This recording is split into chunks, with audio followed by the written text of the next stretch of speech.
ನಮಸ್ಕಾರ ಗೆಳೆಯರೇ, ಇವತ್ತು ನಾನ್ ನಿಮಗೊಂದು ಮಜಾ ಕಪಿ ಹೇಳಕತ್ತೀನಿ. ನಮ್ಮ ಉತ್ತರ ಕರ್ನಾಟಕದ ಕೈ ಇದು ಒಂದ್ ಜನ ಸಂಪರ್ಕಾಗಿ ಬಗ್ಗೆ ಮತ್ತ ಅದು ಹೆಂಗ್ ಒಂದ್ ದೊಡ್ಡ ಸಮಸ್ಯೆ ಬಗೆಹರಿಸ್ತು ಅಂತ. ಒಂದ್ಸಲ ಏನಾಗಿತ್ತು ಅಂದ್ರ ಬಾಳ್ ಬಿಸಿಲಿತ್ತು. ಆ ಹೊತ್ತಿಗೆ ಒಂದ್ ಹಸಿದಕ್ಕಾಗಿ ಒಂದ್ ಸಣ್ಣ ಹಲ್ಲಿ ಮ್ಯಾಲೆ ಹಾರತಲಿತ್ತು.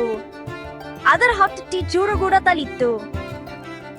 ಅದು ಹುಡುಕಾತು ಆದ್ರ ತಿನ್ನಾಕಿನೂ ಸಿಗಲಿಲ್ಲ. ಹಂಗ ಹುಡುಕಾಡಬೇಕಾ ಅದಕ್ಕ ಕುಂದ ಮರ ಕೆಳಗಡೆ ಒಂದ್ ದೊಡ್ಡ ಮರಿಕಿ ಕಾಣಿಸ್ತು. ಅದು ಮರಿಕಿ ಒಳಗ ತೊಣಗಿ ನೋಡಿದಾಗ ತಲಕ ಸ್ವಲ್ಪ ನೀರು ಕಾಣಂತು. ಆದ್ರೆ ಆಚೀಕ್ಯೋ ನೀರು ಬಾಳ್ ಕೆಳಗಿದ್ದು ಅದರ ಕೊಕ್ಕಿಗೆ ಚಿಟುಕತಿರಲಿಲ್ಲ. ಹಾಗೆ ವಿಚಾರ ಮಾಡ್ತು, ಹೇಗೋ ನಾಚಿನ ಮಾಡಲಿ ಅಂತ ಅದು ಸುತ್ತಮುತ್ತ ನೋಡ್ತು. ಹತ್ತರಲ್ಲೇ ಕೆಲವು ಸಣ್ಣ ಕಲ್ಲು ಬಿದ್ದಿದವು. ಹತ್ತಕ್ಕನೆ ಅದಕ್ಕ ಒಂದ್ ಯೋಚನೆ ಬಂತು. ಒಂದೊಂದ ಕಲ್ಲೆತ್ತಿ ಆ ಮರಿಕಿ ಒಳಗ ಹಾಕ್ತು. ಟೆನ್ ಹಂಗ ಮೆಲ್ಲಗೆ ನೀರು ಮ್ಯಾಲೆ ಬರಲಿಕ್ಕೆ ಶುರು ಆತು.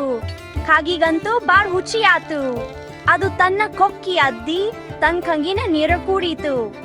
ಆಹಾ, ಅದಕ್ಕ ಇದೇ ಬೇಕಾಗಿತ್ತು. ಆ ಜಾನ್ಕಾಗಿ ಜಿಯ ಬೀರಿಲ್ಲ. ಹತ್ತಲ್ಲೇನು ಅದು ತನ್ನಂತಲ್ಲಿ ಉಪಯೋಗಿಸಿ ತನ್ನ ಸಮಸ್ಯೆ ಬಗೆಹರಿಸ್ಕೊಂತು. ಅದಕ್ಕ ಮುಂದಿನ ಸಲ ನಿಮಗೇನಾದ್ರೂ ಕಷ್ಟದ ಸಂದರ್ಭ ಬಂದ್ರೆ ನಮ್ಮ ಉತ್ತರ ಕರ್ನಾಟಕ ಆ ಹಸಿದ ಕಾಗಿನ ನೆನಪು ಮಾಡ್ಕೋರಿ. ಕೆಲವೊಂದು ಸ್ವಲ್ಪ ವಿಚಾರ ಮಾಡೋದ್ರಿಂದ ಮತ್ತೆ ಜಿರಬಿದೆ ಇರೋದ್ರಿಂದ ನಿಮ್ಗ ಗೊತ್ತ ಸಿಗತ್ತೆ. ಕಮ್ಮಿ ಕೇಳಿದ ಧನ್ಯವಾದಗಳು. ನಿಮಗ ಕಮೆನಿ ಇಷ್ಟ ಆಗಿದೆ ನಿಮ್ಮ ಗೆಳೆಯರಿಗೂ ಹೇಳ್ರಿ. ಅಲ್ವಾ ನಿಮಗ ಯಾವ ಭಾಗ ಬಾರಿ ಇಷ್ಟ ಆತು ಅಂತ ಕೆಳಗ ಕಮೆಂಟ್ ಮಾಡಿ ಹೇಳ್ರಿ. ಮತ್ತೆ ಸಿಗೋಣ ನಮ್ಮ ಬಂಗನ ನಾಡಿನಿಂದ ಇನ್ನೂ 10 ಹಲವು ಕಮಿಗೆ ಜಾತಿ.